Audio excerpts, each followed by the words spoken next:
আসসালামু আলাইকুম। এই যে বিকেলবেলা মরিয়মকে বলতেছি পড়তে কোচিংয়ে যাওয়ার জন্য রেডি হও। ও জামা পরে ব্যাগটা গুছিয়ে পিছনে রেখে দিছে, দিয়ে মনে সুখে খেলতেছে। কি নাম বলে এগুলো? ক্লে।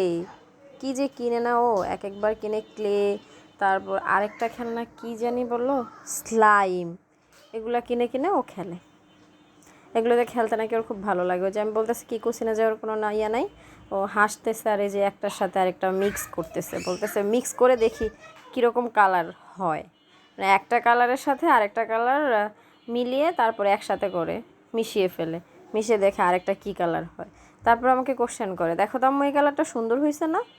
মানে ওর ওখানে আরও 12টা কালার আছে, ও আরও নতুন কিছু আবিষ্কার করতে চায় এরকম। আর আমাকে জিজ্ঞাসা করে, আমি যদি বলি না ভালো লাগে নাই, ও আমাকে দিয়ে জোর করে বলায়, না বলো ভালো লাগছে, বলো ভালো লাগছে। ওর আমি বলি যে জোর করে বললেই কিন্তু ভালো লাগা হয় না, ওইটা হচ্ছে জোর করা। বলে না বলতেই হবে তোমাকে ভালো লাগছে। তারপর আমি যখন বিরক্ত হয়ে বলি যে না ঠিক আছে ভালো লাগছে, তখন বলে না এটা তুমি ইচ্ছা করে বলো নাই, তুমি বলো ইচ্ছা করে ভালো লাগছে কি না। মানে কি বিপদে যে পড়ি না ওর সাথে কথা বলতে গেলে। তারপর আর কি বলি ঠিক আছে ভালো লাগছে। এখন ওকে বলতেছি উঠে যাও, ওগুলো গুছাও, গুছিয়ে উঠে যাও, চলো পরে কুসিনে দিয়ে আসি, কুসিনে দিয়ে আসি।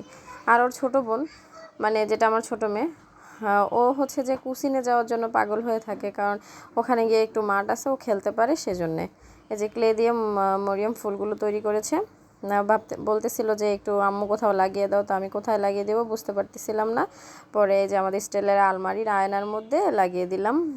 মোটামুটি সুন্দরই হয়েছে ফুলগুলো।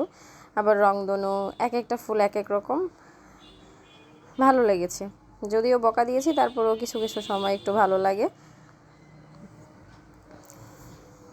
ও আরও কিছু ফুল তৈরি করেছে, এই যে মানে ওর মনের মতো করে একটার সাথে আরেকটা রং লাগিয়ে, মানে হচ্ছে যে এই ফুলটার নাম হচ্ছে রংধনু ফুল, মানে এক একটা পাপড়ি এক এক রকম। আর এটার নাম হচ্ছে সূর্যমুখী ফুল নাকি এরকম, মানে ও বলে আবার নাম দেয় আম্মু, একটা হচ্ছে রংধনু ফুল, একটা হচ্ছে সূর্যমুখী ফুল। কেমন হয়েছে বলো তো? বলে যে হ্যাঁ সুন্দর হয়েছে। কারণ বাচ্চাদের সুন্দর হয়নি এই কথাটা বলা যাবে না, তাহলে ওদের উৎসাহ নষ্ট হয়ে যায়। আমি বলে না না না খুব সুন্দর হয়েছে। তারপরে এই যে কুসিনে নিয়ে আসলাম, দৌড়াদৌড়ি করতেছে, আরও অনেক বাচ্চারা ছিল। বিকেলবেলা হয় কি, মানে পড়ার থেকে ইম্পর্টেন্ট হয়ে যায় খেলাটা। কারণ শহরে সকল বাচ্চা এই রুমে বন্দি থাকতে থাকতে বিরক্ত হয়ে যায়।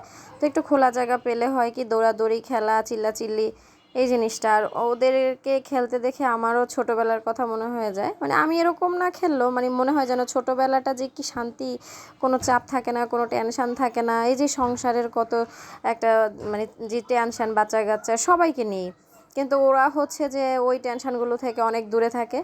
এই ছোটোবেলাটা সকলেরই খুব প্রিয়।